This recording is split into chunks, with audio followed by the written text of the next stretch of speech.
or balot. Oo. Ngayon, we have adobo.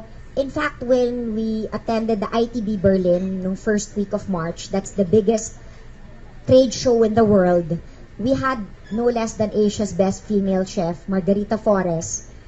Nag-cooking demo siya how to make adobo. Nagkagulo yung mga Germans. Wow. Yes, so at least Filipino cuisine is getting more popular. Yeah, and you promote it We abroad. promote it abroad. Oo. They like the adobo, kare-kare, sisig. It's quite big even in Hong Kong, laing.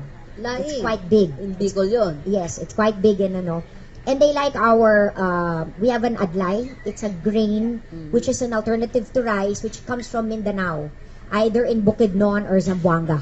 Oo. So, we've been promoting that because